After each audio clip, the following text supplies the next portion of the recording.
pressure looks good. Following up.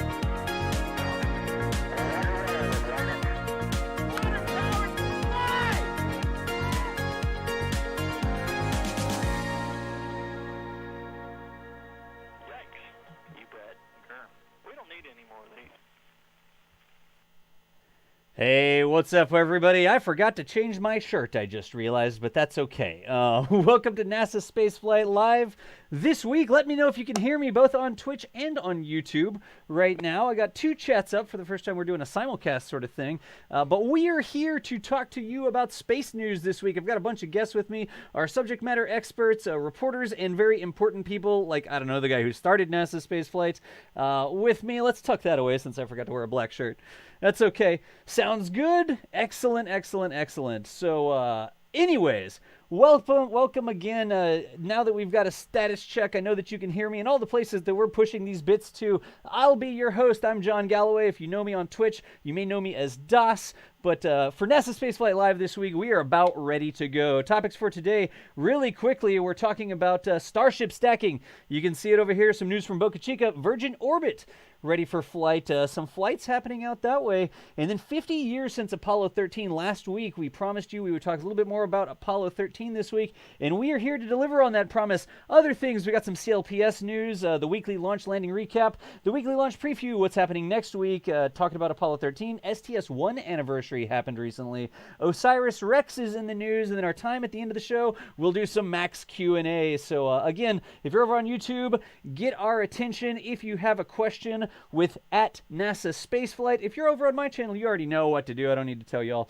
So anyways, again, we are going to be going through these topics today. We want you to ask questions. One of the reasons we do this live instead of a boring podcast that we just record is so that you can ask questions. So at each segment, as we go through each segment, ask questions that are relevant to that topic. If we're talking about Starship at NASA Spaceflight, put a question about Starship in there. We put those into a queue, and we use a little bit of time at the end of each topic to answer your questions. And at the end, whatever time we have left over, we're going to do what we call max Q&A, which is sort of a lightning round where we go through all sorts of different questions. Again, I see super chats already coming in over there on the YouTube side. Maple Tree Studios, thank you. There was a 5 from Jared.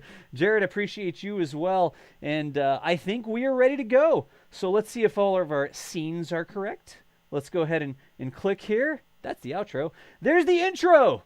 All right, when you click on the right screen, it works correctly. Today with me here, I've got two special subject matter experts. Over on the side here, we've got Thomas Burghardt. Thomas, how you doing? Good, Das. How are you? All right. And on the other side, skills of a weather person here. On the other side, once again, we have Chris Bergin. Chris, que paso? Good evening. All right. Y'all ready to go? Yep. Oh, always ready.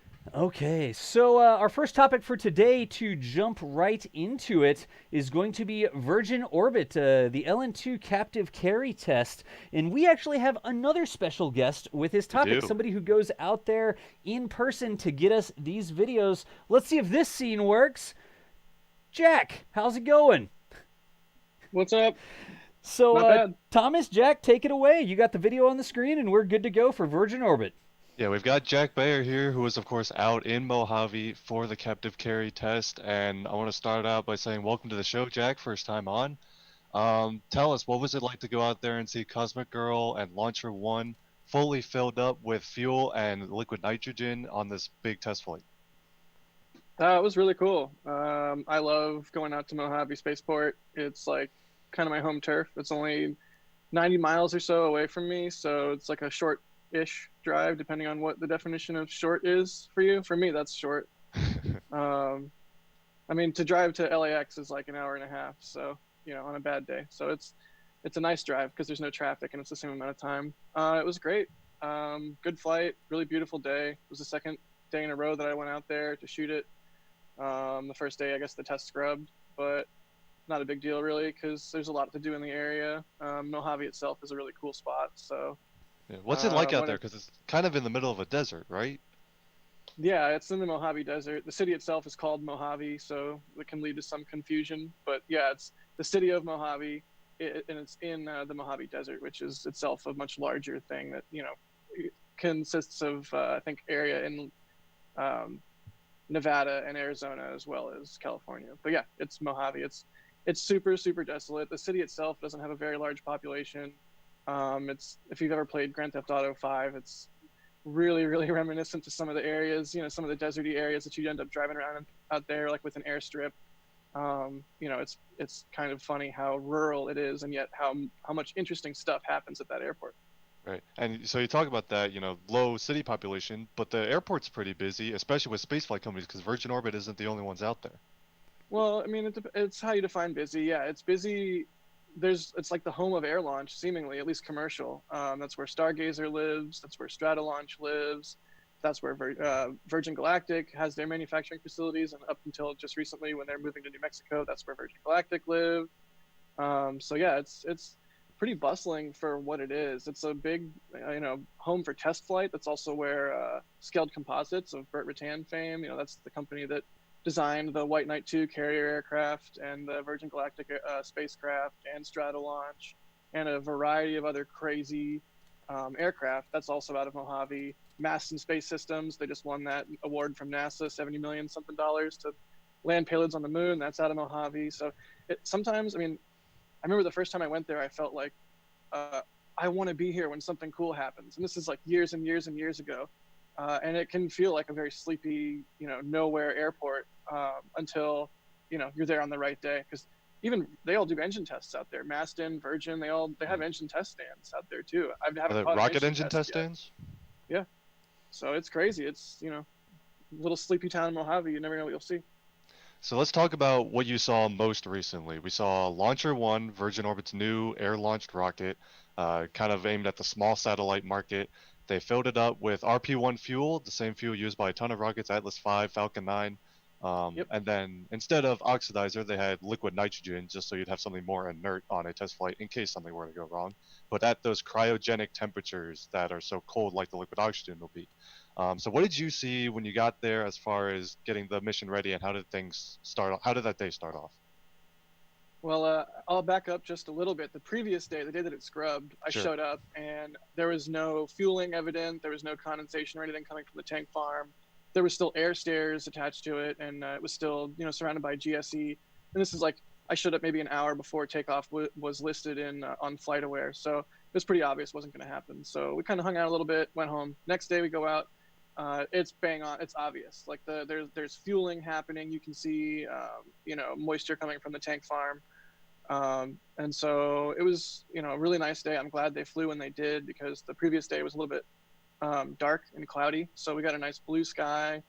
I was wondering, as they were fueling and as they were taking off, like, are we going to get any kind of like ice buildup or any kind of, vapor coming from the rocket itself? But we didn't see anything like that. And then, yeah, they taxied out. I could hear their chatter on the radio. They were talking with, coordinating with a chase plane. So the chase plane took off first, did a hard bank, came around, and caught Cosmic Girl as they took off. And then once they took off, obviously they flew up to a cruising altitude around 40,000 feet, and they kind of headed out west over the ocean. So the middle of the test part, not visible from the ground per se. But we did see them. They flew west over the ocean, and they performed this pull-up maneuver that I think we have video of, Das, if you want to pull it up. Yep. The aircraft kind of does something that you would hope it never does as a passenger airline. It pulls up to a super high pitch. Say, speak for yourself. Well, yeah, okay. Personally, we might enjoy it, but many people might not. This pull-up maneuver to put the rocket in the right attitude to launch to space. And basically, they performed all of these duties up until they would have released the rocket. Of course, this time they didn't, because they need this rocket to go to space later this year when they do their first orbital launch attempt. But then they came back, and then you saw them return to Mojave, yes? Yeah, so the time in between them taking off and doing their test and then landing is the time where I'm furiously editing photos, trying to post them, and then deciding, if I haven't already, which I almost never do until the last minute, where I am going to shoot landing from. And there's a variety of places around the airport you can shoot landing from, and I decided to just go bang on at the end of the runway, because I knew, most of the time when Cosmic Girl launches with a rocket on it, it's going to launch, in theory, launch the rocket and then come home empty. Right. So to see it land with a rocket on it was kind of unique. and so I wanted to be right under it because I figured there's not really any chance I'm going to get to be closer to a fueled or cryogenically fueled, whatever you want to call it, launcher one. And so Sure. it went basically right overhead, and that was really cool. Oh, and one thing I want to point out before I forget is the pull-up maneuver you just mentioned. Virgin, they put out on Twitter pretty rapidly a GIF of the pull-up maneuver, but then shortly afterwards, I think they put up a video that included like actual good quality video of the pull-up maneuver, and wow, like it's something else to look at. They're really flying the heck out of that 747. And that's all captured by that chase plane. If we saw the video of our takeoff, they had a chase plane take off right along Yep. with it and captured all this video. Of course, for public relations purposes, we love seeing these things, but it's also important for all the engineers on the ground to get any data of all the vehicles as they fly. So Yeah, you bet. camera's useful for that.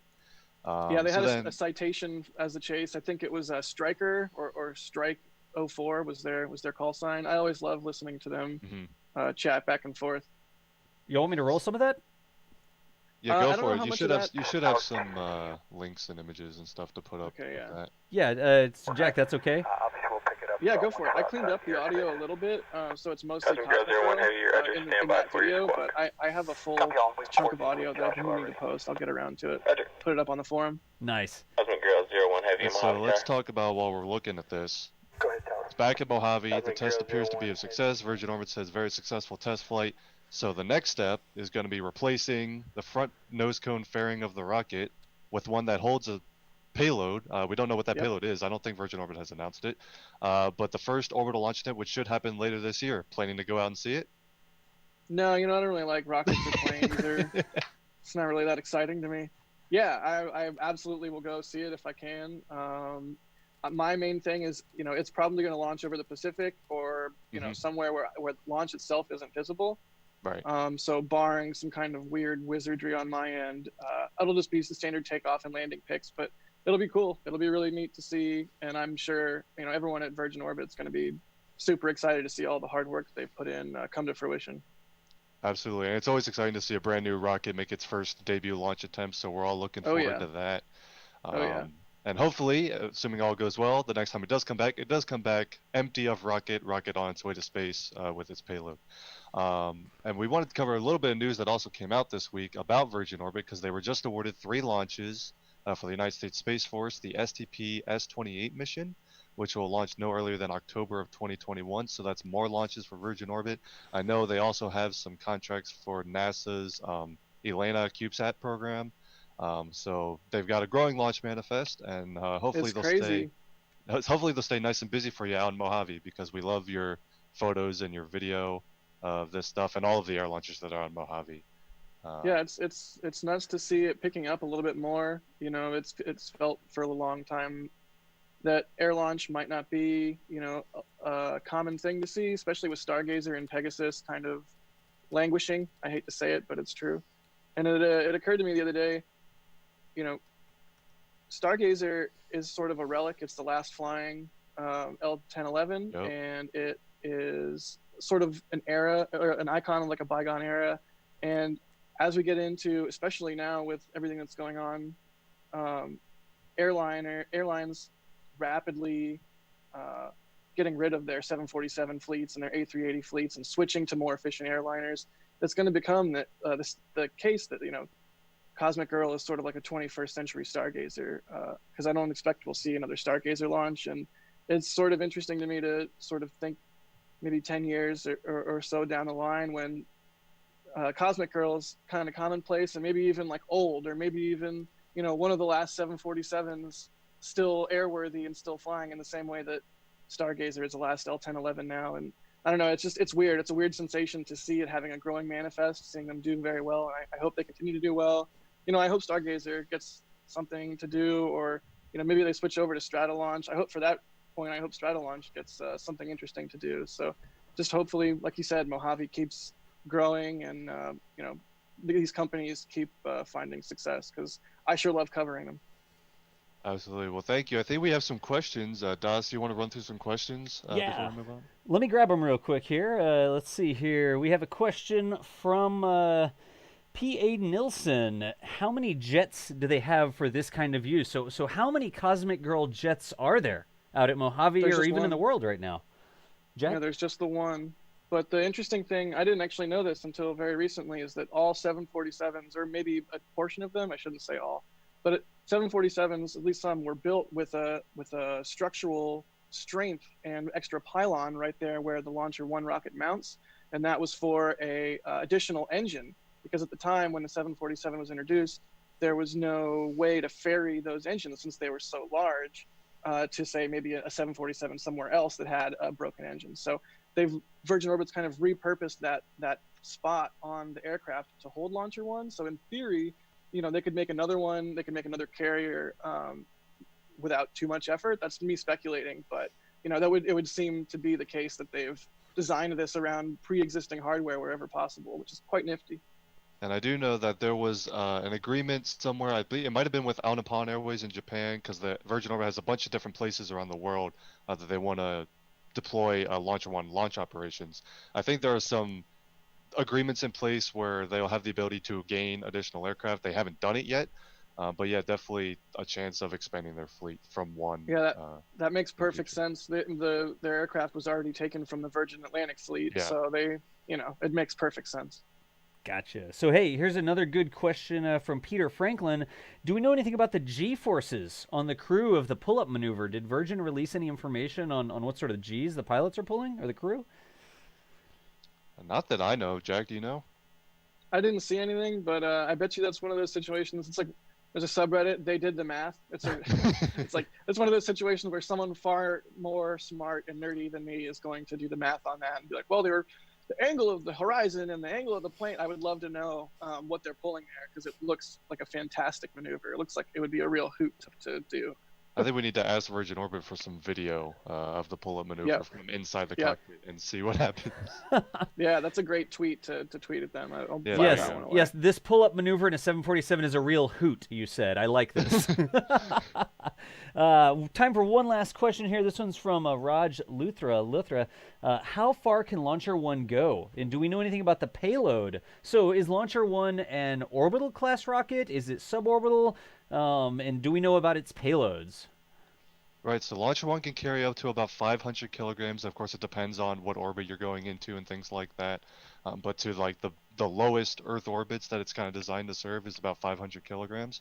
And then they actually announced some plans last year that has enough payload capacity where it can take a nice small CubeSat type payload, and it can get it out to Mars as far as how far can Launcher 1 go. And that's with the addition of, I think, of a third kick stage, which we haven't seen yet. So Launcher 1 not just limited to low Earth orbit, it can actually do interplanetary missions if you have a nice small satellite. I hope they get a contract for that. That would be so cool to see. What I presume would be an extra long Launcher 1, which I'm going to now unofficially dub Launcher 1 XL. There you go. I love it. That would be awesome to see. All right, so that brings us around to the end of the segment about Virgin Orbit. Jack, thank you so much for the time today, man. Thanks for dialing in and getting the video and stuff going so that we could see these crazy shots. I mean, if you ever want to do a live stream from there, like, you know a guy, right? Like, I mean, yeah, I think some smart people are working on it. So we'll try and up our game for next time. All right. Well, again, folks, it's Jack Beyer for NASA Spaceflight. Does videography and photography. You can find him on Twitter. Jack, what's your Twitter handle? It's the Jack Beyer, Beyer. It's pretty standard. The Jack Beyer. Yeah, there we go. And I'm going to put it into chat as well for anybody who wants to give Jack a follow there. Twitter at Jack Beyer. If somebody turns that into a link for me, that'd be a huge help. But Jack, we appreciate you. We're going to pop back. Yeah, no problem. And if you want less newsy things and more photography things, you can go on my Instagram. It's Neon Heat Disease. NEONHEAT disease. I was a long time ago when I made that screen name. But yeah. Back in the day. All right, Jack, thank you again very much for the time. And there's some links that have been put into chat there. You can see if you click on that, that is Twitter, and you'll see all these sorts of images and stuff from Jack as he goes out to the field and does photography. I saw Jack once use two cameras at the same time, like some sort of crew-served camera.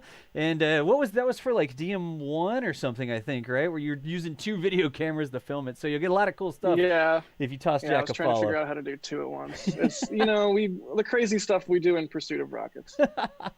Well, Jack, we will see you around. You're welcome to keep hanging out with us here on the call.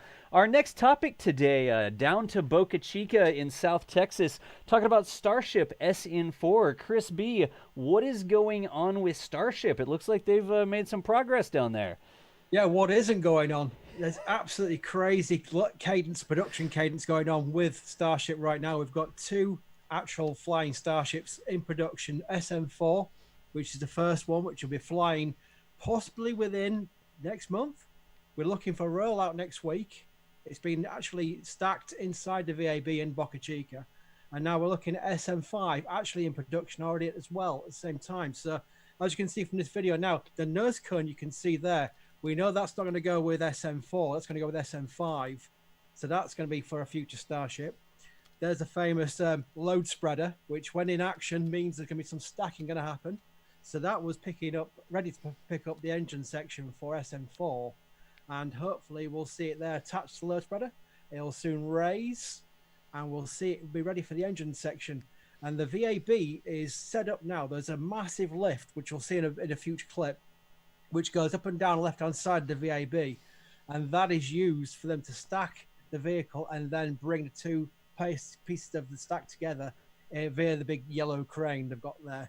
So what we're going to see next is just coming up. There we go. There's the VAB.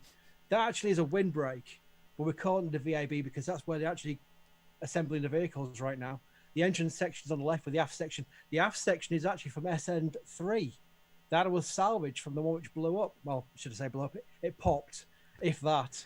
And that'll be actually used on SN4. So you got a little bit of SN3, SN4, and the full SN4 on the right-hand side there. And then they'll lift it and stack it any second. We should see that coming up next. Rolling on. That's the next video, isn't it?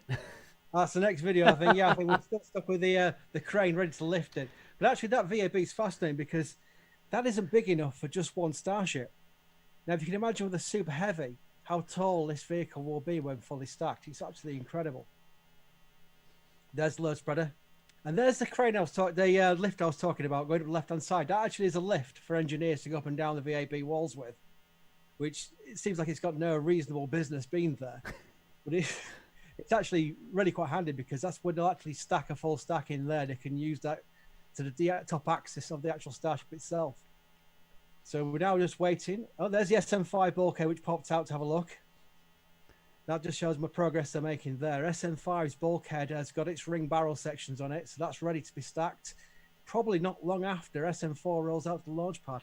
Now we can see the load spreader be moved over to the main section of Starship, and it'll be picked up and brought over to the other side and stacked that way. Now, a few times they've stacked these vehicles, they've actually crumpled it a little bit. They've had to use a persuader hammer to knock out the dints, but this time it looks like it's worked out quite well. There's big yellow crane with the loads on the back because it is a heavy structure to lift in here. You'll watch the guy with the lift get out of the way pretty shortly. There's a human for scale. There we go, lift over. I think I just skipped the that's important fine, part. That's fine. Yeah, geez. What's the hell they're doing?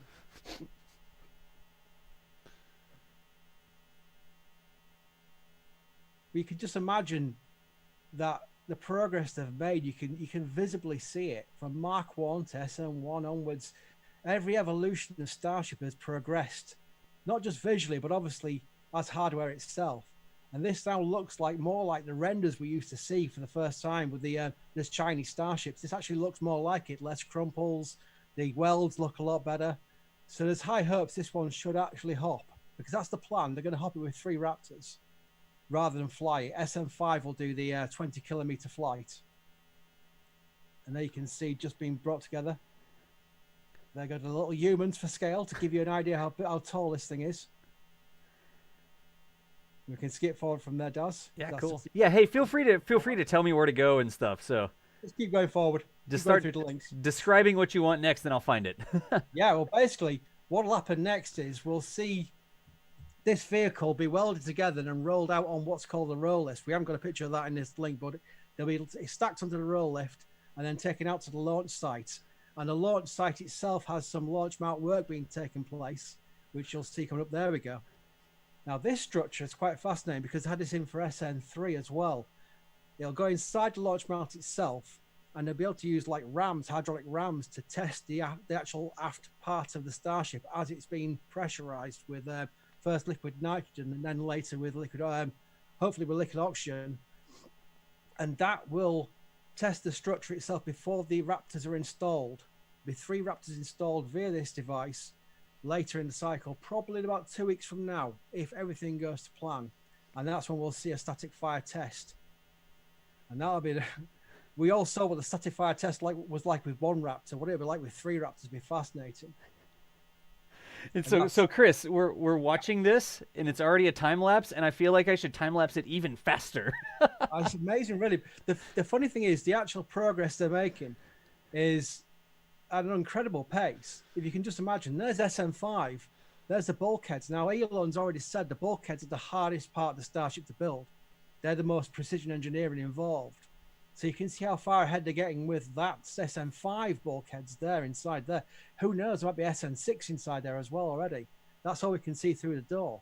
But if you can imagine they're already making progress on the bulkheads for future Starships, then they really are looking at that kind of pace he was talking about before, where he was perceiving status of like 1 Starship per week rolling out of Boca Chica. That's a long shot away, but you can see where he's coming from. He's got the 3 production tents. He's got bulkheads being built for future Starships. He's got all the steel on tap to basically build these Starships and test them and fly them. He can literally fly, break, and retest, and then get the actual design right via that process, which to some people is quite scary, but to SpaceX, that's how they work, and it works out for them. So, and there's the steel ring on its way to the part of the barrel section. That steel ring itself, I think, was scrap. So they are actually just making rings and finding which ones are good enough to be used, and then the ones which aren't, they'll just take away and be scrapped and recycled. So I think we've got a close-up picture of that later on, where it said it's got scrap written on the side of it, which is you think, well, unlucky. But and there's the barrel section for SN5 as well. We can just see peeking through the door. Oh, so we have 2 Starships in production right now, which is just incredible to watch. Again, we have Mary to thank for all this footage. The angles, the viewpoints she gets are just incredible. I think it's the only person on the planet who got the actual video of SN4 being stacked. Chris, did I get that highlighted correctly there? That was the right spot? Yeah, that's SN5's barrel section, the 3-ring barrel section there. Right, gotcha. That will be made for a bulkhead, yeah. And hey, just really quickly, I know a lot of people were asking, where's Mary this week? So Mary has taken the day off. Is that the right thing to say? She was out there getting the stack. Mary knows what the meaning of the day off is. I think Mary was just taking a break from coming on the show and letting me just chat for endlessly about what footage she's got hold of. But again, amazing amount of dedication to get so many great views, and the patience involved, because nobody knows when these things take place. Yep. Even the SpaceXers themselves are just waiting for certain milestones to be passed before they can do things like stacking. The stacking of SN4 was set to take place a day before, and then the evening time, and Mary stayed out there waiting for it to happen and got it next morning. So most people would have given up after about a few hours, but Mary didn't. She was out there for like 13 or 14 hours or something, right? Something incredibly crazy, something we all didn't want her to do, but Mary is very much dedicated to get hold of this footage, shall we say. Very self-motivated, so we're very lucky to have her involved with us. So again, I can understand. Go ahead.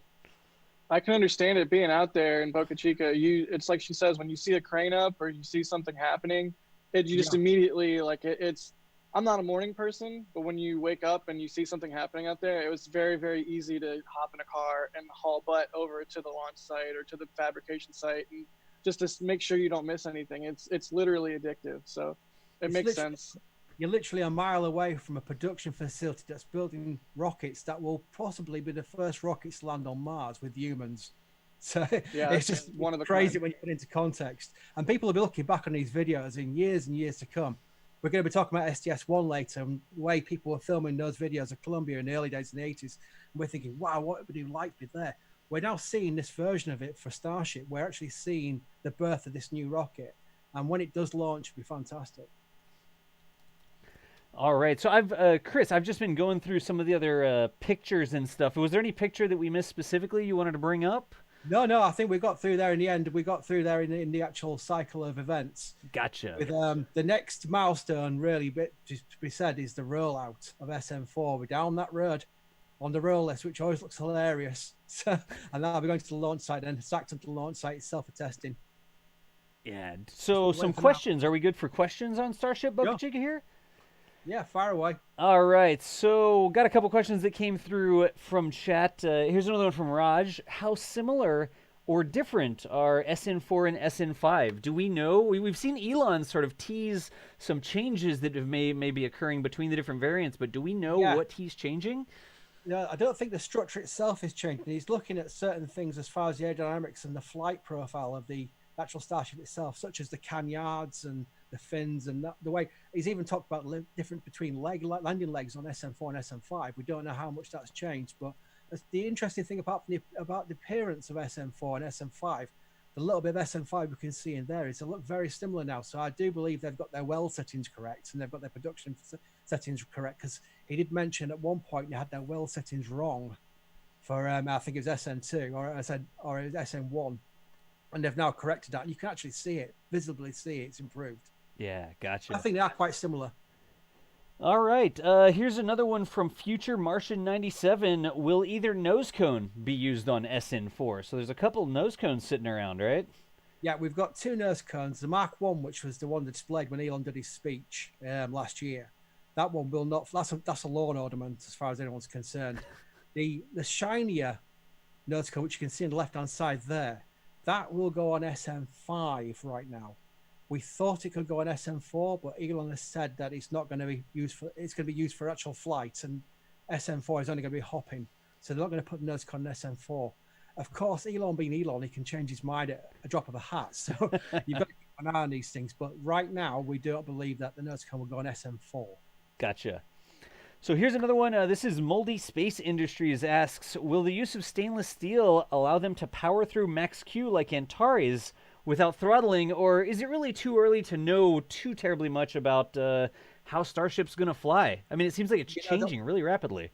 Yeah, that's the point of the flight tests. They'll get a lot of data from the flight test itself before they can really know what the structure can be capable of. But of course, they'll have the CPD, computational fluid dynamics models. They'll have all the computer models to show what they believe the structure will do in a flight profile. So as far as it being sturdy enough to avoid having to throttle back from max Q, I don't know of any rocket that doesn't throttle back from max Q. So I'm trying to think how much of a game changer that would be and what benefit really it would be, because I think they want to try and have some throttling capability, at least going through first stage, to have some kind of capability to go through different regimes, such as with the weather range weather. If it can fly through better areas of weather where normally a rocket would scrub, then that'll be a benefit more than having not to throttle through max Q. So I think the jury is out on that one. I'd wait and see what Elon says. Gotcha. Good deal. So one last question. We're going to make this one a quick one. Sort of two things together, talking about the future schedule. When will we see rollout? Or when do we think it may start to roll out? And then same sort of thing, when will we maybe see a cryo testing or static fire? Do we have any indication of the schedule happening out at Boca Chica that's been publicly shared? Yes, we do. We've got roadblocks. Now, the roadblocks are always preliminary and they always change at the top of the hat again. They change by the day, but the schedule is pointing towards a rollout early next week, which would make sense judging from the SN3 timelines we followed. So we're looking at rollout next week, and they usually take a day or two to prepare it on the test stand, on the test mount, before they start loading it with liquid nitrogen, and that'll be the first proof testing. Then they'll go for a cryo proof testing, and that's where they've lost every rocket so far. So if it passed the cryo testing, remembering that SN3 only failed because of a test misalignment, it wasn't the vehicle itself at fault. If it gets through that stage, then we're looking for the Raptor static fire test. Now, there's several things in play. First of all, the results of the cryo test. If it's good, then they've got to install the Raptors. They're going to test the Raptors through spin prime tests, through different kind of tests before they actually fire them up. So that'll be probably about 2 weeks away from that point. And then they might do several static fires to test to see if, everything's going fine with the Raptors. And then, only then will they do the hop. So I will guess we're looking at rollout next week. I'd guess we're looking at a cryo test by the end of next week, maybe next weekend at the earliest. and then a Raptor static fire sometime next month. Gotcha. All right. So we have a couple things here. Again, there's super chats and stuff going through, but I've got people screaming at me, and I've got to toss this out real quick. Apparently, I didn't know this. Antares doesn't throttle back anymore. Antares just plows through max Q. Apparently, correct me if I'm wrong, but did I get that correct? I've got people telling me in sort of the back room here that Antares just goes right through. So they recently upgraded the structural stability, or the structural strength rather, of the rocket. They used to have to, like most liquid fuel engine powered rockets, when you get to max Q, you throttle down a bit to limit those loads. But now it's so strong, they just keep those full first stage engines at full thrust the entire launch, and it plows right through, and it's perfect. So. Gotcha. All right, so hey, some really quick super chats and stuff that keep coming through. Let me grab these. Future Martian, we got Future Martian for $20 there. Love the show. Thank you, Future Martian. Pete Martian, lots of Martians in chat. $40 Canadian, coffee money for Mary, and thanks to all NSF. Nice. Beamer Geezer, $25. Future Martian, is that another 20? Future Martian, I appreciate you. Another 20 there. Hopefully SN4 doesn't become another popper. Yeah. And then I believe, really quickly, another new thing that happened, did we get a membership? Like a channel membership that came through somewhere for the first time this week? We've only just started this channel membership situation, so we're going to build it up first. But I think as soon as we went live with the pre-show, the pre-roll screen, we had someone join straight away.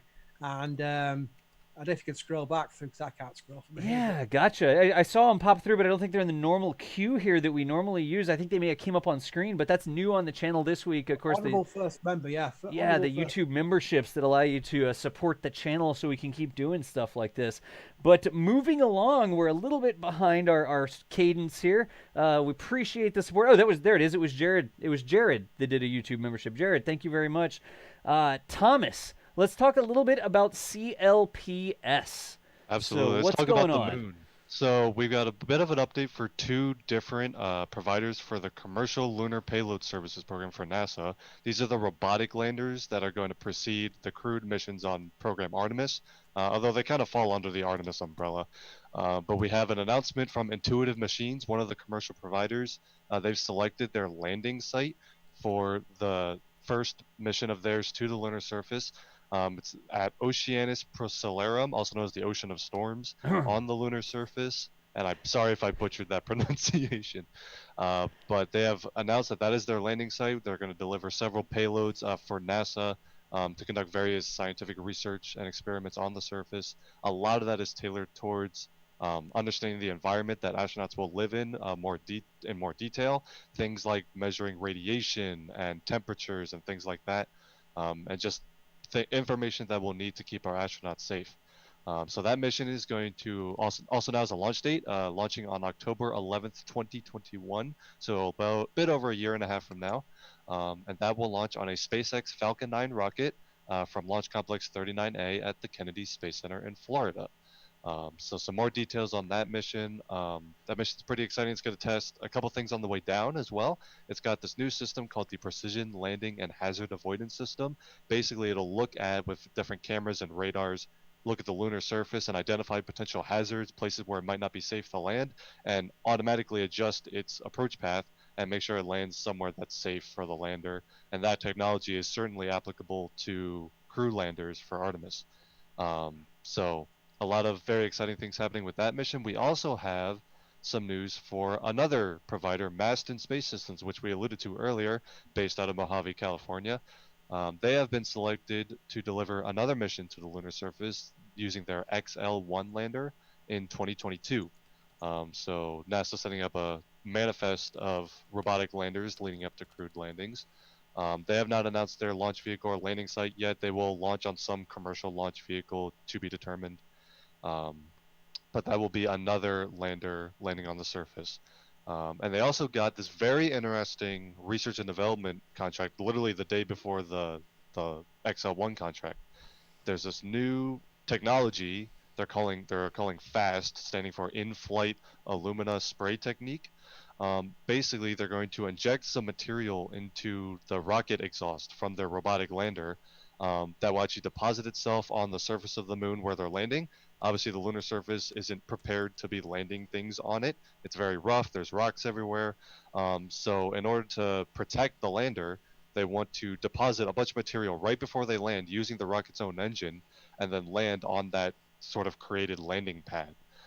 So they're going to have a research and development contract with NASA to develop that technology. A lot of that testing will likely take place in Mojave. And that technology will hopefully, if it's proven successful with a small-scale mast and lander, could be applied to larger-scale crewed landers for program Artemis. And again, this is another R&D contract tailored towards keeping astronauts safe when they go to the moon. So CLPS, landing on the moon, and some R&D with Maston, trying to gear up and get all the information we need to successfully land people on the moon by 2024 with program Artemis. Gotcha. Thomas, help me out real quick. CLPS, what's that stand for? Commercial Lunar Payload Services. Thank you. Sorry. Commercial Lunar Payload Services. The fast thing is so freaking cool. Maybe I need to read more sci-fi or what, but right.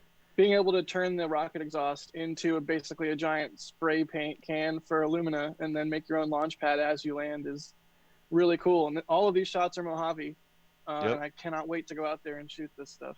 I would love to see some video of their fast testing, because it's such a cool idea that I never would have thought of. Create a landing pad as you land. I would love to see if that works out, and if that can be applied to big lunar landers. I mean, we're talking things like Starship class lunar landers. Those things can create hazards when they land. The plumes from those engines are powerful. So if you can create your own landing pad as you do that, that would keep things much more safer, especially when you're landing crew. Yeah. Yeah, and it's not even just for the vehicle itself. It's for if you have a base, you want to be kicking up stuff around the base that you're landing next to as well. So or other landers in the area. Yep. Exactly. It just makes so much sense. So a couple really quick questions here, staying on cadence. Let's see. This is from Camper News Network. Is this program still on track for 2024, even with COVID-19, with what's going on? And I guess that would have been the first thing we were talking about there, right? Yeah, we're talking about Artemis, trying to get a person on the moon by 2024. Yep. There's a lot of different factors that affect that timeline. And considering it is 4 years out, I think it's way too early for me to speculate whether the implications of the last few months will significantly affect that. We do know that work on the SLS rocket, which is likely the long pole as far as getting lunar stuff to the surface, has been halted for the most part, working towards like a green run test of the core stage and things like that. A lot of that work has been affected by workforces having to stay at home. So there's definitely been effects. I'm not going to say that 2024 can't happen. That's 4 years from now. There's a lot of time to catch up. So there'll be effects for sure, but 2024 is still in the cards, I guess. Gotcha. And again, let's get one more question. I know there's a lot of really good questions that are coming through here, so some of these we're going to have to save for Max Q&A. Let's see. Results. Do we know, does FAST only use onboard material, or do they get lunar regolith? I guess if that happens during landing, that's got to be something you carry with the rocket. It's not like the rocket lands, gets regolith, takes off again, and then creates a launch pad, right? Right. I think it brings some sort of material with it. The press release that we got doesn't go into full detail. Obviously, a lot of this will be proprietary information from NASA. Right. So I don't think we know exactly all the research behind it. The paper did show like a tank of alumina on the lander itself that gets sprayed into the exhaust. So yeah, I imagine it's carried with them. Yeah, I don't know if that reacts with the lunar regolith, which is that term for the lunar soil. Sort of reaction that takes place. The regolith might have a part in that system, but it definitely has to bring at least some material to create that landing pad. Yeah, gotcha. All right, again, there's lots of good questions here. We're going to keep on moving along so we can get through all this stuff. A lot of actual memberships came in. Camper News Network, thank you for the Capcom membership. Seth Kirk, Padrat, Pete Martian, Padrat, Seth Kirk. Capcom, what did you like? Upgrade it? You put your name in there twice. Maple Tree Studios, there was a super chat for 20 curly L's. Appreciate the curly L's. And then Matthias, Padrat, appreciate all the new channel memberships coming through there. So, moving right along, our next topic today is going to be, scrolling right along, the last week's launch and landing recap. So, Chris B., what did we see happening this week in terms of spaceflight launch and landings? It's all about Soyuz this time. So we had Soyuz MS-15 basically coming back with a 3-member crew. We had Oleg come back with Jessica and Andrew Morgan. Andrew Morgan's the interesting one because he's been on there for 9 months. He's come back from a long duration stay on the ISS, and they landed on the steeps of Kazakhstan, as they all do. This time was quite interesting because we couldn't cover it live as such because there's no live TV coverage, which is very rare. The recovery forces normally have a live stream from one of the recovery force vehicles, but this time we had to rely on photographs, as you're seeing right now. But came back, landed on its side. People were concerned about that, landed on its side, but it actually does happen quite a few times, and it actually makes it easier to make them come out of the actual capsule. So that was not a problem at all. But that's the first day. They're back, and they're all back in the Star City and Houston centers now, so everyone's returned back home. I think sometimes don't they have to roll the Soyuz over? Like if it lands with the hatch down, they actually get out there and roll it while the astronauts are still strapped in, right? Yeah, they've got 2 ways of egressing. One is to put a ladder on the side of the capsule to go up and then pull them out literally from their shoulders. But they have the option to roll them across. But most of the time when it rolls into its side, it's classed as easier to plug them out of the capsule. So it's not a problem when it rolls on its side. Gotcha. And there's that picture of them on the ground afterwards. Of course, you see everybody wearing masks, right? Yeah, it's the situation we're in now. But luckily, it didn't delay anything as far as recovery forces go. It only changes the routine they follow when they're put back in those chairs and or to recuperate. Normally, they go to a medical tent, and they basically then travel together and then split up to go to Houston or Star City. But this time, it was quite an expedited procedure to get them back to their home places. Gotcha. I like all the helicopters in the background of this shot. Yeah, they're great helicopters. You can actually see them circling around the Soyuz as it's landing, just so they'd be ready on point to get to recover them. It's really good recovery forces they've got there. Gotcha. So I think this is a short one this week. Soyuz was the big news. Not didn't get any other launches this week, right? No, that's it, unfortunately. But of course, it's like buses. You wait a week and then 3 will turn up at once. So we get a lot of launches. All right, so yeah, here's a question about this landing really quickly, and we can sort of see this on the screen right now. This is Camper News Network again. Is there anything different with this landing than normal due to the COVID situation? Do we know, did they decrease the amount of people there? I mean, clearly they're wearing masks. You have to get close to the astronauts to help them out of the pod, so you can't stay 6 feet away or anything. But do you know of anything else that was special here? Yeah, normally you get to see on the TV pictures, you get a good idea of how many people are there, and it's usually quite a lot. RCS Agena people are there, which are involved with the capsule. You got the Roscosmos people, got the NASA people, NASA POA. Now, none of those officials were there this time. It was all engineers and medical staff. So if we're going on this photograph, which is all we can really go on, it's definitely less people involved there. Yeah. And that probably might explain why I didn't go to a medical tent. They went straight to the helicopters and straight to where the planes were waiting for them. And that may be one reason we didn't have a live stream. I didn't hear anything official about that, but in terms of minimizing the staff that are there, I know we did not get any live video, which we sometimes get. So I'm not sure if that was an effect. It was because of COVID, yeah. Yeah, all right. Well, good deal. We continue to march forwards, and since that was our big news this week, what's going on next week? It looks like there's some things happening next week, launch landing previews. So let me see if we can do that real quick. Yeah, we've got that company which we've heard of a few times called SpaceX. Again, people might on the web chat and they might recognize the name. Sorry, it's an old joke. It never works. But SpaceX 7th Starlink launch, that's on April 23rd right now. That's subject to change, of course, depending on how they're doing with the launch flow. But of course, they have passed the static fire test, so that is a good indicator they're on track for launch now. And that will launch at 19:16 UTC, which is in the afternoon US time. And it's going to be a landing on the ASTS, landing on the Of Course I Still Love You. This is the 4th flight for this booster 1051, and that hopefully will make its 4th landing on the ASTS. And then, of course, we followed that by Progress MS-14. We had an article published today about the processing status of that vehicle, which is all going to plan.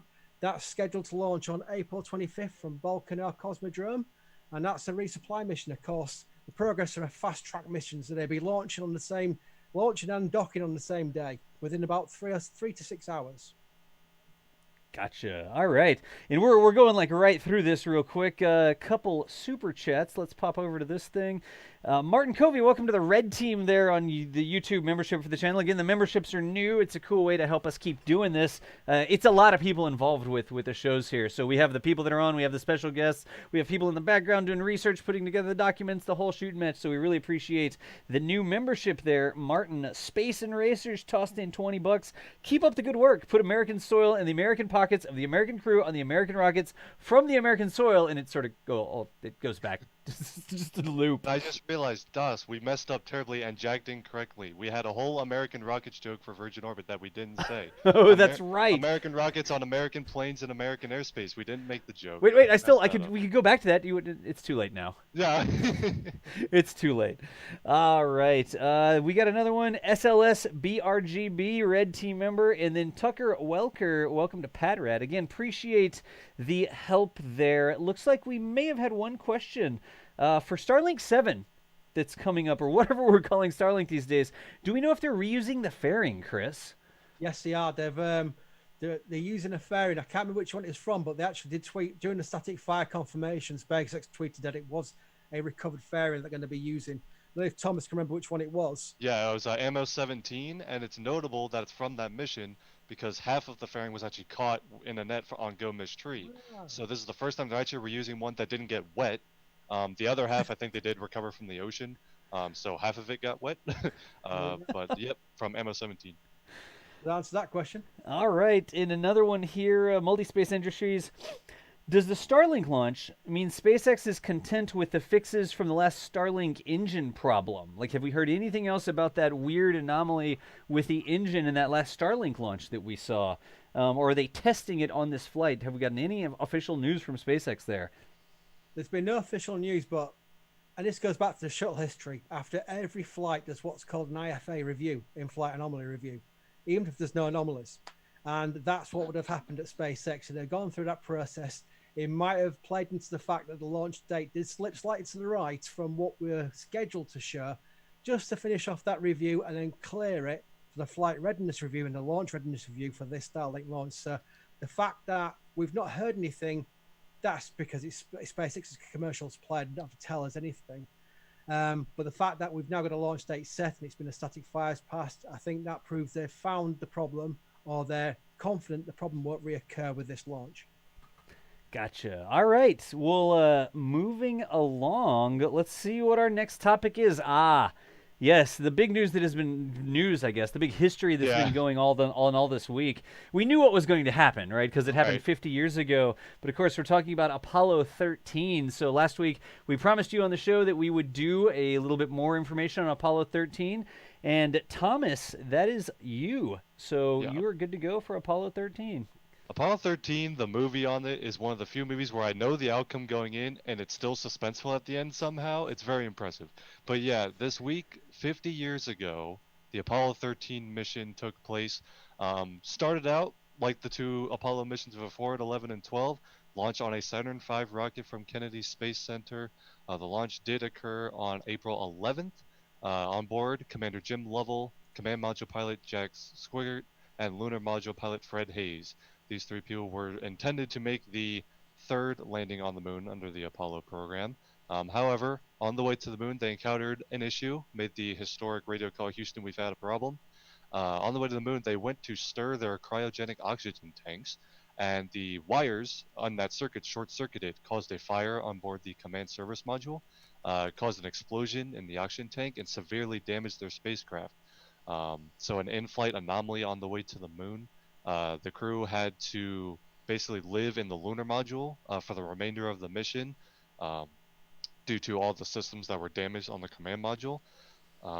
There was a lot of adaptation they had to do to that. They had to take the CO2 cartridges, which we have on camera now, from the command module and adapt them to work in the lunar module because they were different shaped cartridges. So they had to make some on-the-fly movements there, and that was with a lot of help from people on the ground, engineers, as well as Flight Director Gene Kranz, also the Flight Director from Apollo 11, kind of came to the public eye with his work for the Apollo 13 mission. There was also the decision to put the spacecraft on what's called a free return trajectory. Basically, they confirmed one burn after the anomaly occurred, which meant that they would fly around the moon using the moon's gravity and come back to Earth with no further burns required. And this trajectory has been considered for many missions since then, as a way to, if something were to happen like an engine failure on the way to the moon or something like that, where they can't complete another burn to get in the orbit they were supposed to get in, the spacecraft will return to Earth automatically with no maneuvers required. So that trajectory, first really used on the Apollo 13 mission, has been a lasting effect from this mission. And of course, in the immediate aftermath, we had, math in my head, 4 more missions to the lunar surface. All of those were conducted with redesigned oxygen tanks and electrical wiring to make the system safe. But this big, suspenseful mission, the crew were able to successfully come back into the crew command module right before re-entry, will splash down in the Pacific Ocean, and a successful failure is what the people at NASA like to call it. A very successful mission. But those 3 brave astronauts were able to come home safely those days. Splashed down yesterday, 50 years ago, if I remember correctly. And an anniversary of a very important mission that was a failure, didn't get to the lunar surface, but we were able to safely bring our astronauts home that day. Gotcha. And that's always, it's a recurring sort of topic that we say sometimes for all of us. The spacecraft that fly have a mission, right? And it's to get somebody to the ISS, or it's to get somebody to the moon. But this is my personal opinion on this, but the primary mission of any spacecraft is to keep the human beings on board safe, right? Absolutely. We have to take risks. We have to get out there. Space is not a nice place for us to be, but the spacecraft here, even with all the different things that went on, the explosion on the side was that first image that I was bringing up there. They were able to, I guess, redirect, right? With the help of the engineers and stuff like that, they were able to redirect and get the crew back home. So Yep. I love the term successful failure, right? Where we're talking about the spacecraft was supposed to go land on the moon. Hey, it's a bummer that it didn't, puts it lightly, right? Right. But they came back home, they splashed down safely, and this mission control picture I love because got the cigar and the thumbs up and everything. You can see the flight directors there. So Mission Control was a different place than it is now. Oh, yeah. Cars at the ISS flight room anymore. Yep. Down at the bottom, you can actually see there's like I don't know if y'all can quite see it. I think that's a plate of cigars? Or is that food? I'm not sure what that is. It looks like an ashtray, honestly, down at the bottom. Yeah, could be an ashtray. Yeah, I don't think they smoke in Mission Control a lot. I mean, like in the back here, they're lighting up cigars as well, right? So there's people in the back lighting Yep, them there you go. But again, that was something that we sort of knew was happening last week, the launch, getting the astronauts back home. We wanted to circle back to it, and we have some time here, so if there's questions, there's tons of different Apollo 13 shows and documentaries and things. NASA released a new one as well. But if you have any questions for us that maybe we could answer or bring up something, let us know. I've got a couple here real quick. Here's one. Is the Apollo 13 service module still in orbit? Do we know what happened to that thing? We do, and I think we have a picture in our links Yes. document. It actually burned up in the atmosphere when they performed the final maneuver to get ready for re-entry. That one. The trajectory was, of course, going to intercept the Earth atmosphere. So when they separated the service module and the lunar module, for that matter, from the command module where they were going to re-enter and splash down in, no, those pieces burned up in the atmosphere. Unless the only part of that mission that would still be in space would be the 3rd stage of the Saturn V, which of course performed that translunar injection, is now somewhere in deep space. But command module is burned up. Gotcha. All right, good deal. Continuing on, and hey, I see all sorts of stuff happening on both places. Welcome to NASA Spaceflight Live. Appreciate y'all stopping in. Let's see here. One more question. Why is there a carrier in the background of this one picture? That would have been the landing shot, right? Yeah, it should be. The USS Iwo Jima is the spacecraft that recovered the capsule and crew of Apollo 13. The spacecraft? Oh, sorry, the ship, the U.S. Navy aircraft carrier, which recovered the Apollo 13 spacecraft. Yeah, the U.S. Navy, back in the Apollo program, and looking forward even to the Artemis program, is an integral part of recovering our spacecraft with humans on board. Right.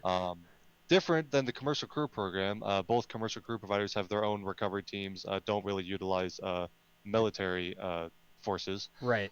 But yeah, back in the Apollo program, the U.S. Navy was responsible for recovering the spacecraft and its crew. So that's the USS Iwo Jima approaching the spacecraft. Obviously, they'd have some smaller.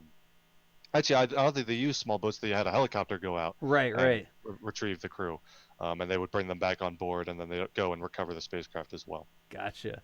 So again, I know SpaceX, it's not a tugboat. SpaceX has a boat that goes out and will pick up the Dragon. They don't have an aircraft carrier. They don't pick it up with a helicopter. It's a boat that goes out, right? What's the name of that boat?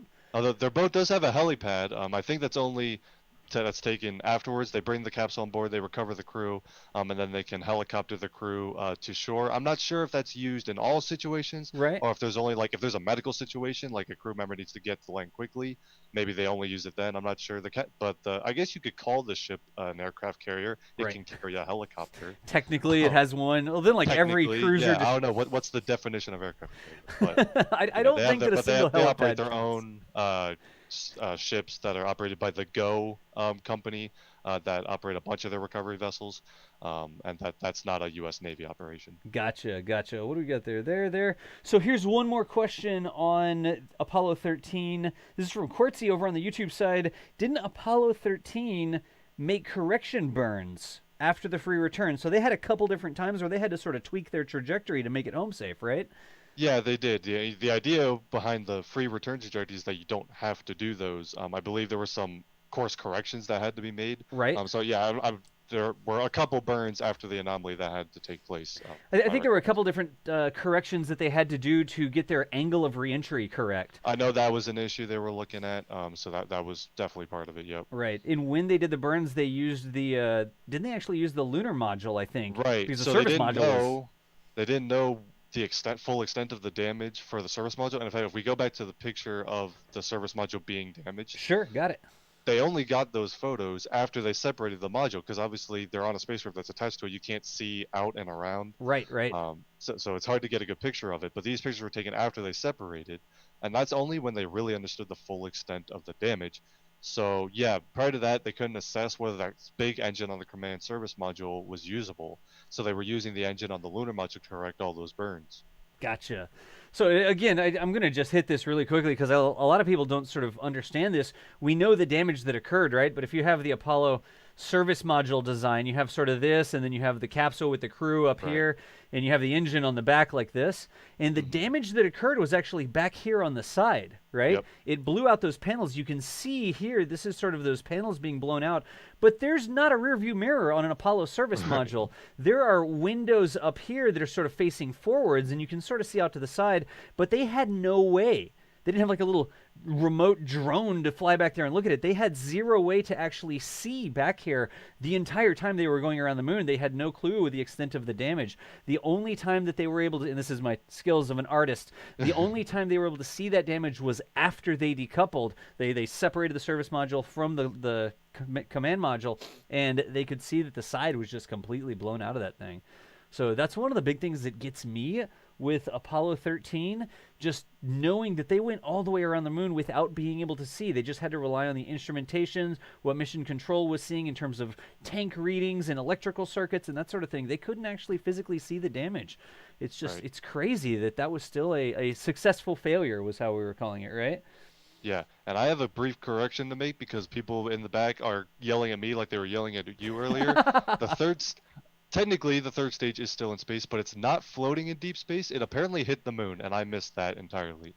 Gotcha. So the third stage actually impacted the lunar surface. So there are pieces in the area of the moon in still, space. probably, but the stage isn't intact in space anymore. It tied the minimum altitude record for lunar operations, right? Exactly. All right. So let me see where we are on the list real quick. Got the celebration. Here's another one. Of course, this one's about shuttle STS-1, and who do you think is going to be the person on this broadcast to talk about anything related to I don't shuttle? think we have anyone who cares that much about the shuttle DOS. I'm just gonna. It's not me. I'm not the one. Chris B, tell us about our next topic here: STS-1 anniversary. Yeah, the funny thing is, someone in chat was asking why I wasn't talking about this Apollo 13 since I saw it live, because I'm that old. I wasn't even born by then, but thank you very much, I will say. I was born, in time for STS1, but I was too young for it. Would you believe? But yeah, this is a fantastic anniversary for a fantastic vehicle. It's so sad we don't have this vehicle in a museum because of what happened. But STS1, everybody knows it was the ultimate test flight of Bob Crippen and John Young just taking the ultimate risk of flying on this vehicle, the first ever flight of this vehicle, and it was crewed, which is something you'll never see again. This is why we've got DM1, DM2, and there they are with the picture, which is probably one of the best known pictures they've got of those two. But fantastic test mission, which is 1981. So completely successful, but with its own challenges, basically kicked off a 30-year career for the space shuttle program. But of course, the actual anniversary we've come up with is, there we go, just rollout, which came from the VAB to 39A. Again, Columbia was very much distinctive as an orbiter because she had the black chimes going all the way down, where the other orbiters weren't like that. And of course, she had a larger black pod on her rudder speed brake. So you could always recognize Columbia. There we go. Thank you very much. I got it. Wonderful skills. But yeah, the rollout to 39A. I can only imagine what it'd been like at the time. We were talking about Starship and these new vehicles we're going to see coming up, but imagine going from the Apollo era to seeing this space plane. Of course, you've got the restrictions of only going to low Earth orbit. But what a sight that must have been, especially in the 80s. It must have been completely sci-fi to them all, as Starship technically is to us, if you think about it. So there's a lot of synergy with the way we're seeing the advances come through and seeing them live, really fantastic. And of course, the white external tank. We only saw that for 2 flights, STS1, STS2, before they decided the paint was more cosmetic than it needed to be, and they could save some up mass by removing it and just let it be the orange foam we got to see for the rest of the flights. But so again, it's a beautiful picture of that because of the white space vehicle, which had no battle scars at the time, and the white external tank, which would soon get fried as a marshmallow when it got through to external tank separation. And we'll go to the next picture, all being well. I might have a video of it. Yeah, there's the video in there. There we go. Yeah, crew walkout. And I can only imagine what would be going through their minds. Because I remember John Young said they had the option of going for a suborbital test flight where they could just eject. But he said, no, there's no point playing Russian roulette. Let's just do the proper launch. And he had ejection seats, but the claims were they'd never used them because they're just not, it's not built into a test pilot to look for an escape route. He's going to go through with it. And there's launch, there's John Young on orbit. Of course, so many challenges. It's not just the launch and landing. There's MMOD strikes, which could have got them. The payload bay doors might have not closed, which would have been disastrous, really. You've got to close the payload bay doors. And of course, landing. And the crowd, I can't remember the number of the people who were there, but I remember Bob Crippen was surprised by it, and he spoke about it on the way down, saying, he couldn't believe so many people would come out, and he actually called out saying, what a way to come into California. And there's a two It physically hurts me that I'll never be able to see a shuttle land at Edwards. Oh, because, oh my God. Wow. That would have been something. And of course, they had extended runway for this one, which was basically because they didn't know how much rollout they'd need. They had the Enterprise tests, but of course, it's a completely different vehicle. And when you think about it, you've only got aerodynamic shapes you can test with Enterprise.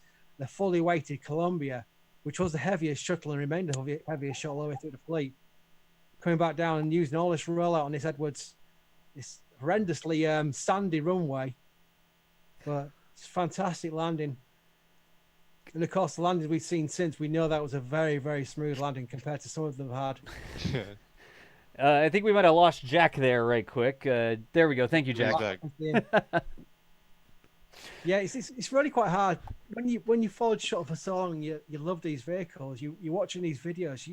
You sometimes have to just sit back and watch them because the visuals do more than I could portray by narrating over that. It's just an amazing vehicle with its horrendous safety issues, its lack of capability. If you think about it, only being stuck in low Earth orbit, but what it achieved, despite all that, despite the design changes, which was to do with cross-range and US Air Force, basically, which changed the design. Despite that, it achieved so much over 30 years, despite the tragedy, and despite the mishaps, and despite the cost. So you really got to look back at it fondly when you take everything into account. And there should be a clip coming up here where John Young's shaking the hands, but he starts walking around the vehicle, fist pumping. and he's totally out of character for him as well. If you think about it, because he was very much a serious test pilot, astronaut, multiple vehicles, but he was walking around the vehicle, fist pumping. Where is that clip, Chris? Is that at the beginning of that It should video? have been on the end of that video, to be fair, but I can actually tweet that later because it's a fantastic clip. Like at the end here? Is that? It should have been on the end, but obviously it was cut off from that one. There's I'll tweet it out because it's just a really nice 20 seconds of where he's just running around the vehicle, shaking everyone's hand and fist pumping at the success of the mission. You could tell the stress they were under. They really didn't know if they could, it was going to go well or not. Yeah. STS-1 has one of my favorite quotes from spaceflight from an astronaut. It's John Young, of course, because John Young is so awesome.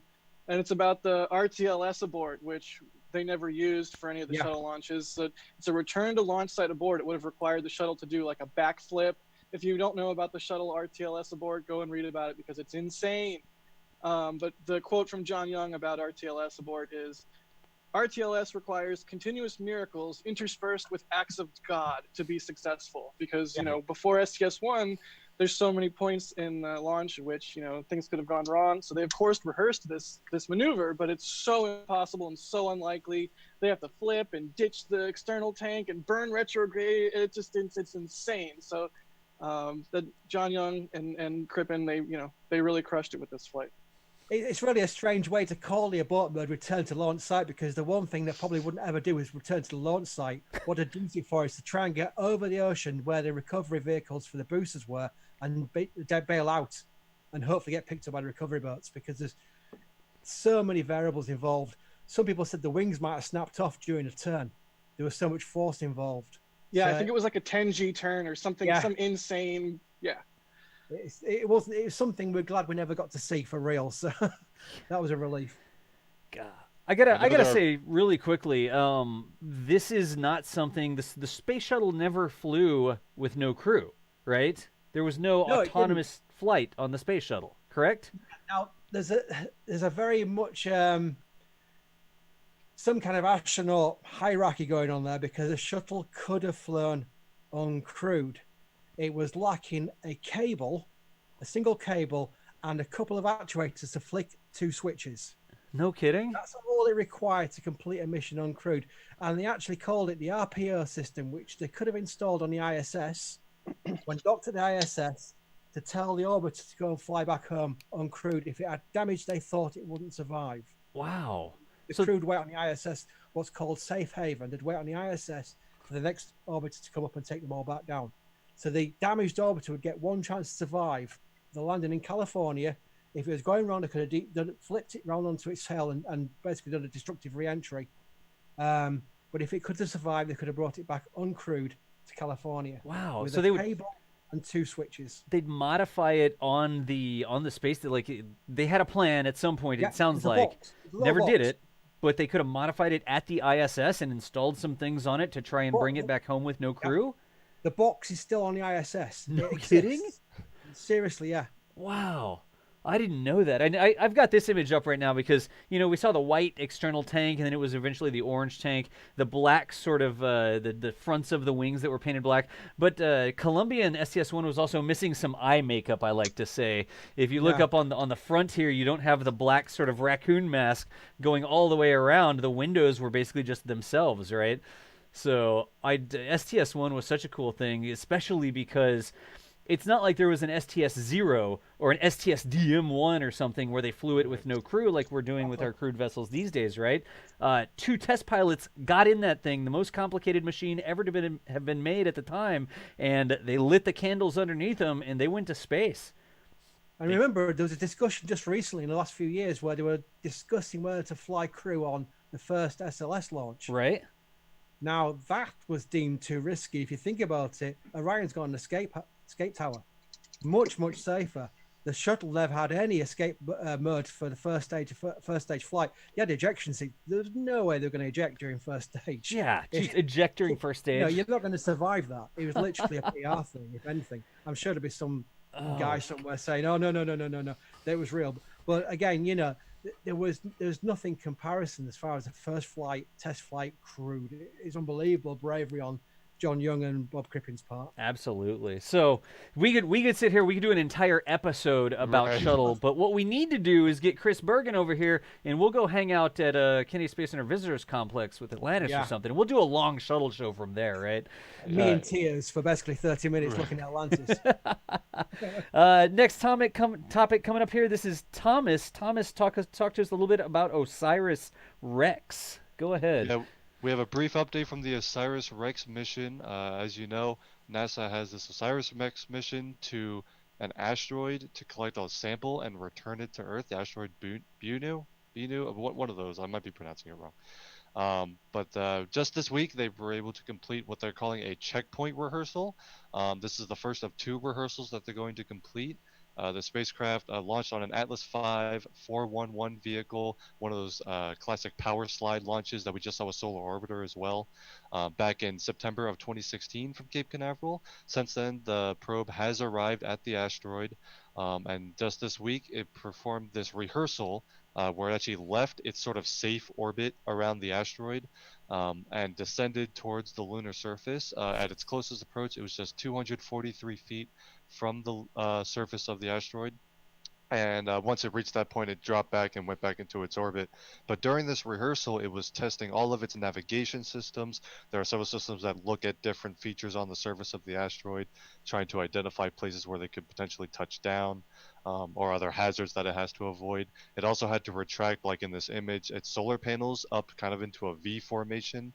It was actually to do that to protect the solar panels from any dust near the surface or things like that. And then, it was able to go to a close point on the surface with its arm extended. That arm will, of course, be used to actually retrieve a sample in the future, and then went back into its orbit.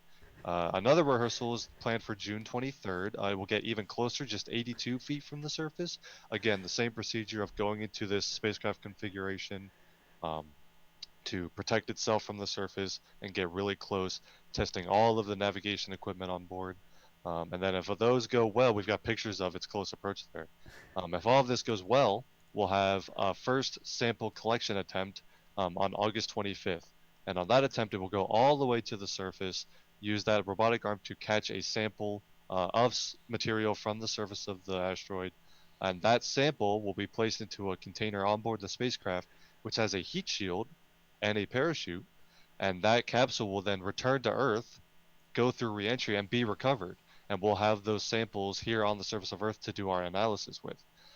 This will be the first time NASA has ever completed a mission like this for an asteroid sample return. There's a sister mission, Hayabusa, from Japan, performing a very similar mission. They'll be returning to Earth prior to OSIRS-REx. But a big milestone for the OSIRS-REx mission that appears to have gone well. And they're going to be looking at all the data from the systems on board the spacecraft. And assuming everything went well, they're going to proceed with another rehearsal and a sample collection later this year. I went back to the just kidding approach here, where it actually descended towards the surface. Yeah. Like, nope. All right, wave off. I've seen a Soyuz dock like this before, but Right, yeah. This is super exciting that we've got OSIRS-REx all the way out here at this asteroid, and it's actually going to bring a piece home. Like you mentioned, Hayabusa is going to get back before OSIRS-REx. Oh no, we're going to have way too many asteroid samples here back on the planet A great Earth. problem to have. Whatever shall we do? That'll be really interesting to see how that goes. When is that supposed to happen? Their actual descent when they try to take the sample? Is that on the calendar? The OSIRS-REx descent is currently scheduled for August 25th. And of course, that is pending data review from this past rehearsal, the second rehearsal planned for June, and anything that could happen between now and then. Gotcha. But right now, we're looking at August. All right, good deal. Well, let's see here. That is OSIRS-REx we were talking about. Let me get through. It looks like some more super chats and stuff came through. Shuttle Enterprise. Apparently, we got $15 from Shuttle Enterprise saying, "Don't forget about me." Actually, they didn't say that. It's just Enterprise. I like Enterprise out at Intrepid Museum. And we also have another $2 from Shuttle Enterprise here. The message says, "Hail Columbia and Challenger." So thank you, Shuttle Enterprise, there for the support. Let's see where we are with the show. We've been going along so far, and I think we're pretty good. 6:19. I mean, we've got one question about OSIRS-REx. Unfortunately, I don't think I have a super detailed answer. Is that how do we, from Trevor Sesnick, how do they ensure the sample doesn't get contaminated by Earth stuff? The whole spacecraft will have been sterilized prior to launch, but we have a picture of pre-launch processing. I'm not sure if it's a picture of sterilization. But when we send a spacecraft, especially to a body out in space, such as an asteroid or a planet or a moon, we sterilize it best we can to make sure that there are no bacteria or viruses or any microscopic life on the spacecraft that could contaminate anything we find there. And it's, of course, this is all especially important when you're trying to bring samples back. You don't want to bring a sample back, have some Earth material in there, and think, oh, we discovered life on an asteroid, when in reality it's just something that stowed away from Earth and got there and back. So we want to be careful with that. So they will have sterilized the entire spacecraft. It's something along the lines of 99.9% of all Earth life gets destroyed through that process. And then anything that somehow survived now has to also survive the trip through deep space to the asteroid and back, which is hard for most organisms. There are some, small microscopic organisms that can Spores or something. do that. Yeah, stuff like that.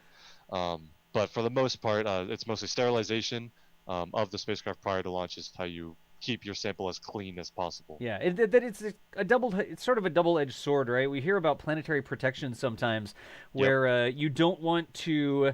We're going to Titan, and then there's bugs on our spacecraft, and all of a sudden they infect Titan. I'm paraphrasing here, right? So it's two things you look at. A, we don't want to contaminate other places that we haven't been before, and B, we don't want to get an anomaly saying, "Oh wow, look what we detected," when it's really something that's been here all the time and we took it ourselves, right? So we definitely have plans to look out for both of those things when we send missions to bring back asteroid samples, to go and explore other worlds that we haven't explored yet. That's always something that people think about, right? And this isn't something super new. I mean, when we're talking about back in the Apollo program, we were talking about Apollo earlier, we were also worried about stuff coming back. Right. We didn't know for sure that the moon didn't have any microscopic life on board. So we said, on the off chance that there's some microscopic organisms that the astronauts could pick up and bring back to Earth, the astronauts were put in quarantine for weeks after they came back to Earth, in order to make sure that they didn't bring anything back. After a couple of missions, scientists look at all the data and say, you know what, you guys aren't bringing anything back. There's nothing living on the moon. We can remove the quarantine process. Right. But we were worried about that. And then, going forward, we don't want to contaminate other places that we're planning to go to, not just to, protect our data collection from those experiments, but also we haven't confirmed 100% that there's no life or evidence of past life on other surfaces, like Mars and moons of Jupiter and Saturn. So on the off chance that there is, we don't want to affect those life or that life or that evidence of life with our own stuff from Earth. Right. So we take actions to make sure spacecraft are disposed of properly, and sterilized and things like that. Gotcha. So there was actually something you said there that made me sort of like ping. Apollo 13. Did the Apollo 13 astronauts stay in quarantine after they landed? I believe the process, I don't know. that procedure continued until Apollo 14. Okay. And then afterwards it was canceled. I could be off on which mission it was. I'm pretty sure it was 14. So 13 would have, been quarantined. Yeah, I guarantee somebody will correct us if we're wrong. Yeah, so someone in chat will tell me if I'm wrong. But I think it was 14 was the last one they did. Yeah, gotcha. I just thought they went to space, but they didn't actually go to the moon. They went around the moon, but they didn't land. So I wonder if they said, no, they don't have to stay in quarantine. Yeah, I think the process still got carried out, but that's a good point. Someone in chat knows. Please let us know. Right. Gotcha. So, moving right along here, I think the last thing that we've got coming up at 6:23, so we have 7 minutes left in the show. There's tons of good questions that have come through this entire time, so let me see if I can bring some of these up for our little segment that we call Max Q&A. This is sort of a lightning round of questions, so we're not trying to spend 5 minutes talking about any one topic. We're going to try like 1 or 2 sentences to hit as many of the questions that we didn't have a chance to answer previously. But rolling through here real quick, about Virgin Orbit, and anybody can take this one. If the topic was the one of yours, maybe you start off, whoever took that topic. But this was from Bombi. How much Delta V does Launcher 1 save by in-the-air launch? Airplanes don't fly as fast as rockets. They get a little bit of altitude, but do we know how much it actually gets, or is that not what Launcher 1's about? Well, yeah, so the idea behind an air launcher is you can almost replace, or at least partially replace, the first stage of your rocket with a jet aircraft, Right. which is way more fuel efficient and lower cost to operate than a rocket. And you do save some energy by doing that. Um, the problem is you also limit yourself by how big your rocket can be because it has to fit underneath an airplane. Right. So there's some trade-offs there. That's how you I get like don't- Stratolaunch and stuff, right? Right, We exactly. need more Yeah, room. for Shadowlaunch, trying to make a really big airplane so you can have as big rockets as you can, but that's still not going to be as big as, you're looking at an Atlas or a Falcon or Right. SLS or something like that. Those things, you can't lift that with an airplane. We don't have a Delta V number for how much they save. We know what their performance ends up being, about 500 kilometers to a low Earth orbit, Right. less to higher orbits. So we can tell you what it can accomplish in the end. But we don't have the trade-offs. Kilograms, right? Not kilometers. Or Kilograms. 500 kilograms. There Sorry. you go. It Thank can you, carry Jack. 500 kilometers of space. It's really confusing. That would be really impressive. Yeah. Um, That's something that somebody in chat could actually calculate, because you know how fast a plane can fly, right? And you Right. know what orbital speed is, and it's a huge difference. Planes don't go anywhere near orbital speed, so still most of the delta V to get that thing into orbit is going to have to come from the Absolutely. rocket, right? It's less about giving it extra speed, because in the context of orbital spaceflight, jets aren't very fast. Right. But when you talk about the altitude that you start at, you're starting at 40,000 feet or so. That's a lot of dense atmosphere that you no longer have to worry about. Right. The jet does all of that work. So you're starting still in the atmosphere, but much higher up. The atmosphere is thinner, less air resistance there. So that's where you actually save more of your energy, is by getting above all that. Before you Gotcha. launch. All right, so we have some Starship questions here too, and I know I'm always going to go fast in Max Q&A, right? This one, Chris B, do you think they'll go hopper testing way again? Like, are they going to do a cryo test and a fuel test and a pre-Ver test and a static fire? Are they going to follow that same process we've sort of expected in the past before a hop, Chris? I think exactly the same process. Gotcha. I think that's what we're going to see, especially with SM4. SM4 will be like the new Star Hop. It will basically conclude its flight test with that hop. Right. It'll be about the same 150 meters. And then SM5 will be the one to launch 20 kilometers. Nice. And here's another one really quickly. What happens if SN4 fails its testing anywhere down the chain? Do we think SN5 will do the hop? I can probably guess at that one. If Yeah. SN4 goes the way of the past poppers, they'll keep pushing forward, right? It's exactly what they've been doing. Just go on to the next one. They'll Yep. find what's wrong. They'll improve it. It's basically that fly, break, and redo. So it's worked out for them in the past. They'll keep doing it. Gotcha. Here's another one. This is this is one of these types of questions. Daniel McCoolfor asks, when are we going to get SN 1701? Well, at That's the a rate lot of SpaceX testing. Yeah, but at the rate SpaceX is going, it might not be too long. They like to build those things quickly. One per week, Nice two Star per Trek week. reference there. All right, so some general questions here as well. And again, it's Max Q&A. I'm going to try to hit as many of these as we can. This one looks like it's about Demo 1 and Crew 1, Demo 2 and Crew 1. 1 month between Demo 2 and Crew 1. Does anybody think that seems unrealistic with respect to running through all the data and certifying Dragon? Thoughts on that? Nah. Nah. Yeah, I think you have to remember that they already have an entire Demo 1 mission behind them. Right. With all the data that came with that. So Demo 2 is further verification of that, and plus there's all the extra life support systems that might have been excluded from Demo 1. I don't remember off the top of my head like how I can't give you a number. Right. But there were some systems not on Demo 1 that were now on Demo 2. Obviously, Demo 2 is a fully operational spacecraft. Gotcha. Transport these two astronauts. And quickly does it's the same with Starliner. The two Yeah. Starliners can launch their high fidelity spacecraft, so they're pretty much identical twins. So Right. one works, then the next one can fly. Okay, gotcha. And speaking of Demo 2, how long will Demo 2 last? Do we know? It will last until 1 month prior to Crew 1, is what NASA has said. They haven't decided on a full duration yet. Right. It's pending when the Crew 1 vehicle will be ready. Okay, I'm going to roll this hand grenade into the room really quickly. Mike G is asking, when is SLS supposed to fly? Even a test flight, anything. Just let us see something. Summer 2021. There you go. So not this year, but hopefully in 2021. We know SLS, right? We know, but that's what we're hoping for. Here's one from Babinski. Are there any future astronauts or cosmonauts plan to have tours of duty on ISS longer than 6 months? So we talked about that long-duration space flight. Do we know of any plans to keep someone up there for long duration in the coming missions? I have no idea. So, Pass. Gotcha. yeah, sorry, I do not have an answer for that. That's okay. Hey, sometimes we're doing this live. It's not like Right. submit our questions, then we'll answer them in a week. Maybe we'll see an answer from that come from somewhere else, but I'm going to keep pushing forward. We have just a minute or two left here. Future Martian, have there been any news about what happened with the early engine shutdown on the last Starlink flight? I think we talked about that a little bit during the Starlink segment, right? We did. Yeah, we touched on it. We don't know the details because that's what a commercial company doesn't have to tell us. If Right. it's a NASA mission, then maybe they'd have to tell us, but not with the Starlink. So, but the proof that they've got past it is the fact they've set another launch. They would not be launching this next mission if they had a problem ongoing that haven't reviewed or resolved yet. Yep, gotcha. So just really quickly, while we've been going through this, more super chats have come in. This one's from Art Joikia, it looks like.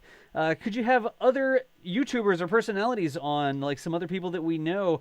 I think that is definitely our plan. We want to have not only YouTube personalities, but also spaceflight guests. So maybe get somebody from a company to hop on. That was sort of what we were testing with Jack today, the ability to have another guest pop on for parts of the show. So I can get that one. From a technical perspective, we've been working towards that, and we have lots of space friends who I'm sure would love to pop on the show. So that was a great question. Thanks for the super chat, and we've got it. I think that puts us here at the end. No, there's one last question. There's one last question. I'm gonna toss this one in. I did see a Virgin Orbit question too that I thought was a good one, but go for it. What? Like 2 seconds. What was it? We were 1 minute over. What makes Virgin Orbit, different than other air launch companies? Yeah. I would say the flying. 747. Go ahead, go for it. No, I was just gonna say they're the ones that are actively launching things right now. Pegasus is kind of in limbo. We're not sure if that's gonna launch again. Right. And Stratolaunch is kind of transitioned to hypersonic research stuff. So they're kind of the only one left that I know of. Gotcha. I would say cost-wise too, they're probably going to be they look to be very, very cheap, given that it's a 747. Operational costs are known. It should be a very cheap rocket to make. It's Keralox, so hopefully it's very low cost, and that'll set them apart and enable them to launch more stuff. That's a really great point that it's a 747, right? So we know what it takes to operate a 747. It's not like a custom aircraft that's been built to carry that. So that's a really great point. Yeah, they've straight up said they can operate from anywhere that can handle a 747. So. Gotcha. So last question here. And this is a bone of contention, sort of all over the map, and I'm not going to answer it. Somebody can answer it. What is the official nomenclature for SpaceX Starlink launches? Is it Starlink Launch 7, version 1, Launch 6, version 3, Launch 11-5? Like, how do we talk about SpaceX launches when it comes to Starlink?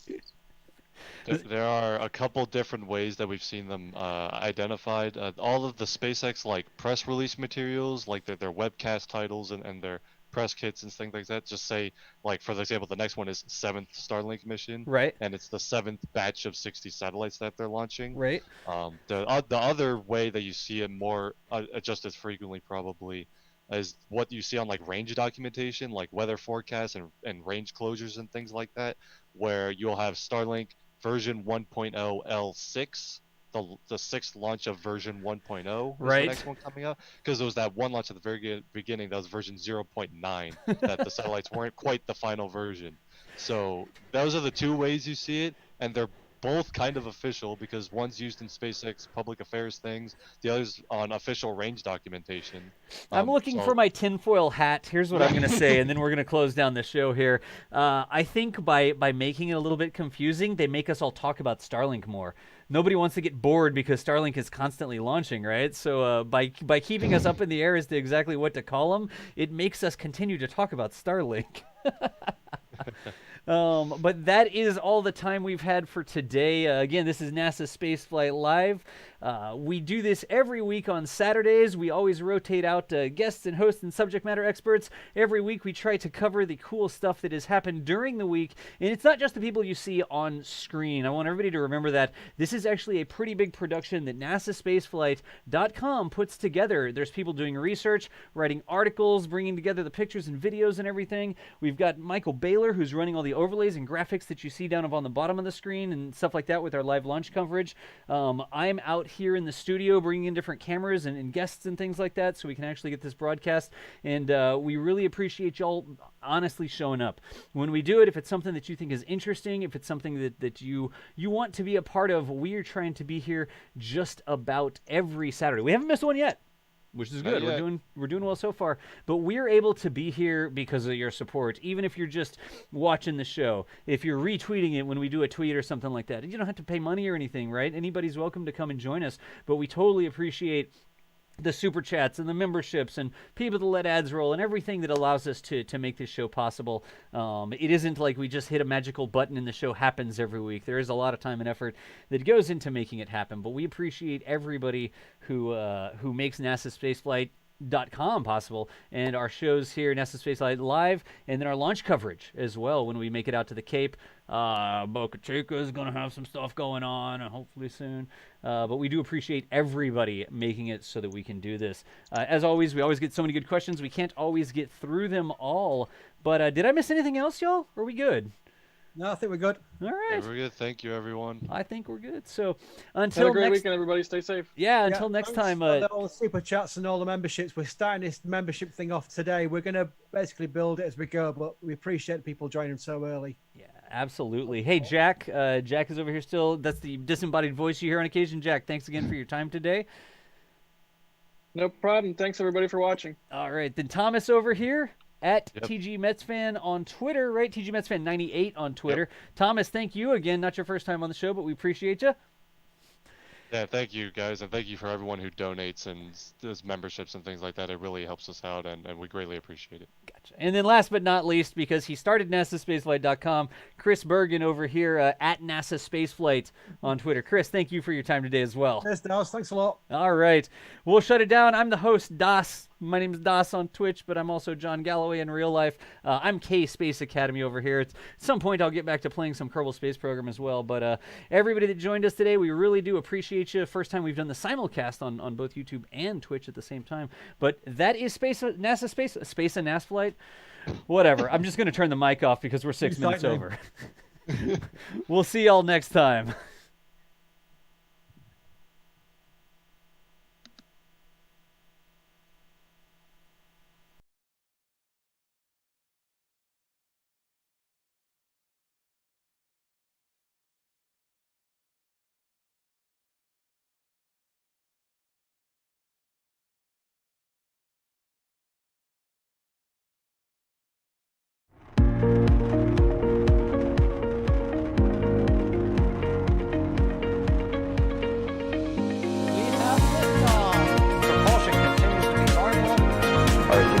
Pressure looks good. Following up.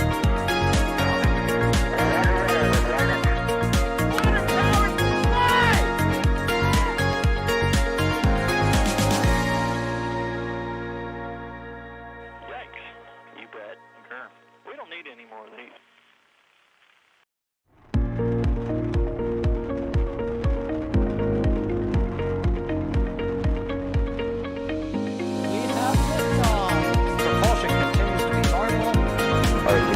Pressure looks good.